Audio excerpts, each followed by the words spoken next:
Hello friends, I am Sajal Sharma. I am a postgrad student from IIIT Hyderabad, and I have been starting this series of lectures on dynamic programming. So we'll start with the introduction lecture.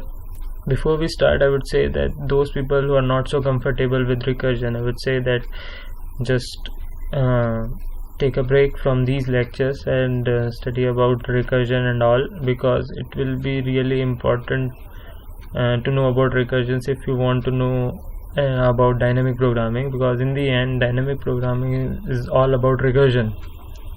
So those who are not so comfortable with recursion, I would say just stop and go back and study about recursions and then carry on. It will be more helpful to you. So for rest, we'll just continue. So what is dynamic programming? So in the most naive terms, we can say that dynamic programming is, let's say, if we are able to divide our particular problem into sub-problems and get the result of all those sub-problems, get the solution of all those sub-problems, combine those sub-problems in some way, and while combining them, we will get the result of the main problem. So in most naive terms, we can say that this is what dynamic programming is all about. There are two properties which must be satisfied so that we can classify a particular problem into dynamic programming domain. These two properties are overlapping subproblem and optimal substructure.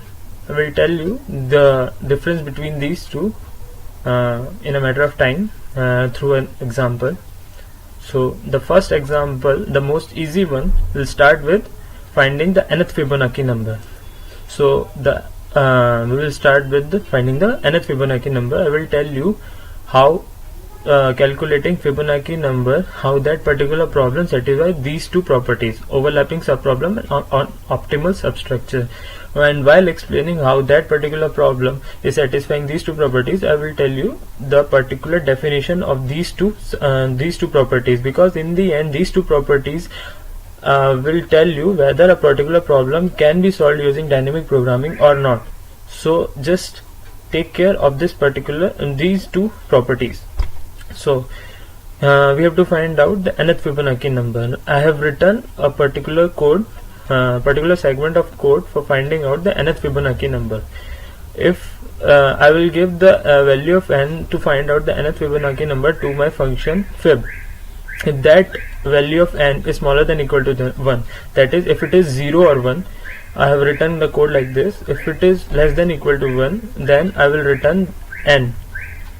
If it is not, then I will return the n minus first Fibonacci number and n minus second Fibonacci number. So from the elementary mathematics, we know that for finding the nth Fibonacci number, we need to calculate the n minus first Fibonacci number and n minus second Fibonacci number, and just get the sum of these two Fibonacci numbers, the n minus first and n minus second. We will get the value of the nth Fibonacci number. That's how Fibonacci number works.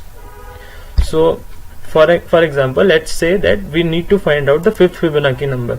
For finding out the fifth Fibonacci number, we need to know the fourth Fibonacci number and the third Fibonacci number, the n minus 1 and the n minus second Fibonacci number.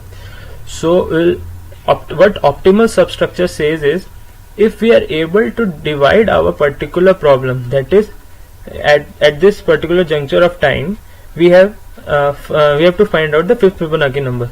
Optimal substructure says, if we are able to divide our particular problem into sub problems, then it is satisfying optimal substructure property.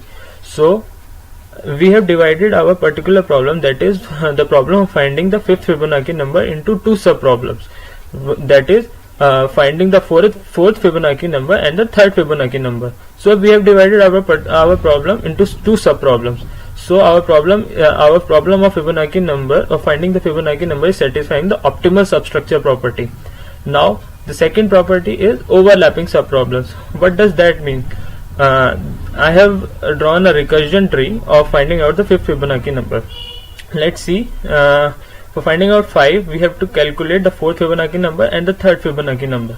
Now For calculating the fourth Fibonacci number, I again need to find the third Fibonacci number and the second Fibonacci number. You can see that I have to calculate the third Fibonacci number twice, at this place and at this place. So these are the two different calculating the third Fibonacci number is being calculated at two different places in the recursion tree, at this place and at this place.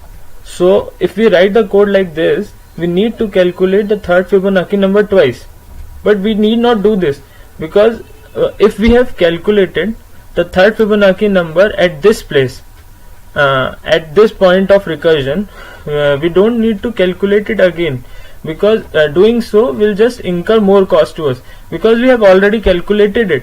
So what we can do is, this is overlapping subproblem property. Our subproblem of calculating the third Fibonacci number has been occurred twice. So this is overlapping subproblem. So these two are the properties. Overlapping subproblem is optimal substructure. So how we can use dynamic programming to solve this particular problem?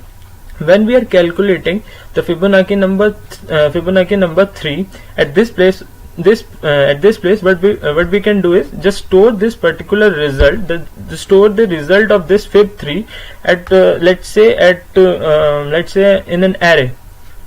In the most nice terms, we can say that we just store that particular result in an array, and when we reach at this point and we are required to calculate the third Fibonacci number again, we don't go into the recursion, that is, we don't go into the recursion of finding the second Fibonacci number and the first Fibonacci number.